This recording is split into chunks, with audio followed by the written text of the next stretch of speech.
இணைந்து ஜெபிப்போம். ஆண்டவரே இயேசுவே, என்னை தேடி மானிட வடிவம் கொண்ட உலகிற்கு வந்தவரே, என் மனக்கோவிலில் உம்மை வரவேற்று ஆராதித்து வணங்குகின்றேன் ஐயா. இஸ்ரேலில் ஒரு தளிர் முளைக்கச் செய்வேன், அவர் என்றென்றும் மக்களை ஆட்சி செய்வார் என்றும், அவர் தூய மரியன்னை வழியாக இவ்வுலகிற்கு வந்தார் எனவும் இன்றைய இறைவார்த்தை மூலமாக வாசிக்கின்றேன். உமது வருகைக்காக ஆயத்தம் செய்யும் நான் என் வாழ்வில் நீர் தந்த பரிசுத்த வாழ்வுக்கு நன்றி கூறுகின்றேன்.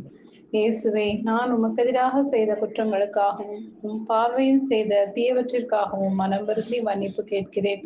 தொடக்கமும் முடிவுமானவரே, நீரே என் வாழ்க்கையில் எல்லாவற்றையும் ஆரம்பித்து வைப்பவராகவும் வெற்றியாக நிறைவேற்றி தருபவராகவும் இருக்கின்றீர் அப்பா. என் வாழ்வை பசுமையானதாக மாற்றி உம்முடன் வழிநடந்து வர உம் கருணையை நிறைவாக பொழிந்து ஆசீர்வதித்தவரே, உமக்கே நன்றியும் ஆராதனையும் உண்டாக.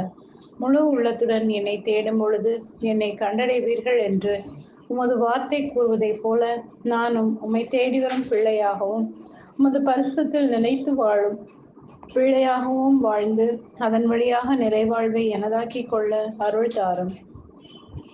ஆண்டவரே இயேசுவே, இன்றைய நாளில் உமது கட்டளைகளை கடைபிடித்து வாழ்ந்து உமது பணியை துணிவுடன் செய்ய வரம் தருமாறு இயேசு என்ற பரிசுத்த நாமத்தில் ஜெபிக்கிறேன். ஆமென்.